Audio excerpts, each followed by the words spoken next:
Hello and welcome to my wildcard team selection video. I am so excited to finally use my wildcard and rip up my team. If you saw my previous video, you will know that the game week was less than fulfilling. I didn't really enjoy it. It didn't go too well. Thank goodness for Haaland is all I can say, because the rest of the team, yeah. But we are now in the process of changing that all. I have made notes, I have made drafts. This is the first official draft that I'm putting into the system. It's probably bound to change. So if you want to see my final team that I completely locked down, follow me on Twitter at Yelena FPL, and I will post it on there probably on Friday. I'm currently filming this on Wednesday, so a lot can change between now and Friday's deadline. Before I get into the team selection, please do subscribe to my channel if you haven't already. I'm really close to 900 subscribers, which is quite intimidating knowing that there are so many of you watching, but I really appreciate the support. So please do subscribe if you haven't already. And now let's look at my team picks. You can tell we're getting serious because the cardigan's coming off. I'm working up a sweat. I'm nervous about these changes. We'll start off easy and straightforward with the goalkeeper. So even though Edison has been fine, that's the best way I can describe him. He's 5.5 million, and for that amount of money, I can actually bring in Pope for 5.1 million, who is currently the highest scoring goalkeeper. He's on 36 points, which is amazing. Newcastle are top of the clean sheet odds. They're really unlikely to concede. They're doing so well as a team.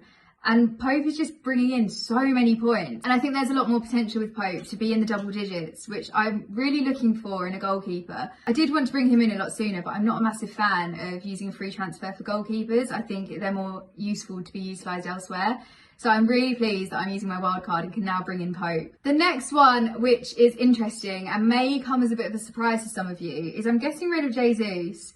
I did have hope for him, but I feel a lot more confident bringing in Mitrovic. Now, Mitrovic, the fixtures coming up are phenomenal. I'm very excited for Fulham. They've got Forest this weekend, and if you've watched my previous videos, you'll know Forest are my family's sort of second team. We have a real soft spot for them. It pains me to not have the expectation that they're going to do really well. But have you seen Mitrovic? He is an absolute weapon, and versus Forest, I see him scoring so many goals. He could potentially be a captaincy pick as well, which is quite exciting to think about. I don't want to make any predictions in case I jinx it, but I've just been so impressed with Mitrovic. I've had my eye on him for a long time. He's got really good stats, he's on penalties, the opportunities for him to put in the points are there. If you watch my videos, you may be surprised that I'm not going for Tony. I was kicking myself the last game week because I was so tempted to bring Tony in. I was £0.1 million short, so I didn't bring him in. And then he had the most amazing game against Leeds, secured 17 points, and I was sitting there just crying, to be honest.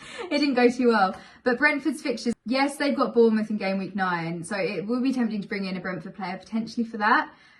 But after that, they're not great. They're not the easiest of fixtures. And I just think Mitrovic so far to me has really performed. He's doing so well. And there is the argument that I could take Isak out of my team. But again, I don't think we've seen the best of him. He had his fantastic debut against Liverpool, and I'm just hoping that he will have another week where he's up there in the points. And Newcastle's fixtures, again, Bournemouth, Fulham and Brentford, they are looking good, and we've got Bournemouth this week. So I think with Fulham against Forest and Newcastle against Bournemouth, plus Haaland, who it doesn't matter who he's against. He's just the most protected player. He's incredible. I'm really liking the look of this front three, and they will all be playing. So I will be changing my formation, which is pleasing because I wasn't really doing too well with Big at the back. So I feel quite comfortable with that, and I'm just hoping Tony doesn't make me regret my choices, because he potentially will, and we know that he's a really good player. I feel as though Mitrovic, Haaland, Isak are the way to go, so that is how my front three are looking. Now, in midfield, we are changing things up quite a lot, so we're getting rid of Martinelli, Gross, Salah and Neto, which is big, and we're keeping Andreas. I have got a newfound faith in him. So he'll be staying. I think he's been on my bench most weeks, but I'm feeling good about the Fulham Forest situation. So I think he'll actually be starting in my team this week. But let's get rid of everyone. Now, the first one, I'm going to bring in my premium player, who is no other than Kevin De Bruyne. So many people have De Bruyne on their teams, and I think there is an element of me that's kind of fear of missing out. I don't want to miss out on some big points that he could bring in. But one of the main reasons that I want to bring him in is because if I have De Bruyne, it's actually easier to get Salah back in a couple of weeks' time. Coming up, Liverpool have some tricky fixtures ahead. So if we look at Trent quickly, They're obviously not playing this week, so there's no point in having such an expensive player on my team if he's just going to sit on the bench. And then they're going to Brighton, Arsenal, Man City. They're not the ideal fixtures for Salah, who's been underperforming in my eyes. I've said it before, I'll say it again. I'm not getting what I want from Salah. It's not like having him on your team in previous seasons. I want him to be up there with the Haaland type points, and it's just not there yet. So whilst Liverpool are currently out of form, they may bounce back, Salah may bounce back, and I want to be able to be in a position where I can just go, right, I'm bringing Salah back. So De Bruyne for now, I'm happy with how City are playing. I've got full faith that he is going to bring me in some points. So De Bruyne is coming in. Up next, and this is more following a recommendation from my dad, I'm bringing in Sterling. I've got a really good feeling about Sterling, and I've already got Reece James. Spoiler for the future of this video, Reece James is actually staying. I think for 6 million, there isn't really any other alternative that I'd rather go for, and he'll now be playing in the right wing back position, which is where he's meant to be. So fingers crossed we will see the team gel a little bit more. But Sterling, I just have a very, very good feeling. Chelsea's upcoming fixtures are decent. Obviously, they're not playing this week, so I can put him and Reece James on my bench, not have to worry about them. But then they've got Palace, Wolves and Villa. And under Potter, we may see kind of a rejuvenated Chelsea, or at least that's what I'm telling myself as a Chelsea fan. I'm really hoping it happens because watching Chelsea recently hasn't been the most enjoyable experience. I'm bringing in Sterling, and fingers crossed, at his £10 million price point, he will deliver what I'm looking for. If he's not doing too well by maybe the Villa game, at least £10 million, that's plenty for me to play around with and bring in someone else. But I'm going to take a bit of a punt on him and see how it goes. Then, if you watched my channel from the beginning, you will know this is a little blast from the past. But we are bringing in the one and only Bailey. He's coming back, he's making a return, a grand return to the team. He's only £4.7 million, so I can't really beat myself up too much if he doesn't bring in a huge haul of points. But Villa's fixtures coming up, again, looking really good. As soon as I removed Bailey from my team, he started showing a glimmer of hope. And Bailey was removed from my team quite early. I think I replaced him with Dyer in the end. But I mean, the last game, Man City, 8 points, that's good going. He's recently been getting the minutes in, so hopefully that continues. The other alternative that I was semi-thinking about is potentially bringing in Gibbs-White. He's 5.5 million. I'm really pleased with how he's been performing. And Forest's fixtures coming up do look good. So Fulham, I'm apprehensive because we've got the mighty Mitrovic against them. But after that, Leicester, Villa, Wolves, I'm quite on the side of having a Forest midfielder. But then I don't know if this is because I've been giving Forest a hard time. My brother's been coming down on me for it. And now I just feel as though I need to get the Forest players in. But Gibbs-White is also a kind of, maybe if I'm feeling a bit more wild, I may potentially bring him in. I don't know, what do you think? Because, I'm throwing rings around, I'm getting nervous. But I don't know whether it's worth taking a bit of a punt and having Gibbs-White in my midfield. I'm not sure, but that is one.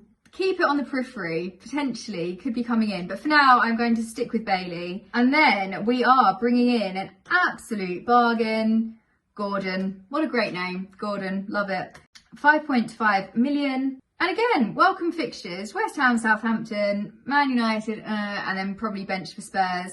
But I mean, I will be honest, my friend Jay, I sent him one of many drafts for my wildcard, and he told me to get rid of Gibbs-White and bring in Gordon. And so I did consider it, and I thought, you know what, let's go for it, why not? He also scored against Brentford and he scored against Leeds. So at least we know he is there, he is ready. So fingers crossed, in this week's fixture against West Ham, he will also score, and I will say thanks, Jay, for telling me to bring him on my team. But I think he's just a really nice, safe choice, to be honest. 5.5 million, if I put him on the bench, at least I'm not wasting resources. So we will see how we get on with Gordon. And then up at the back, we haven't got too big a changes.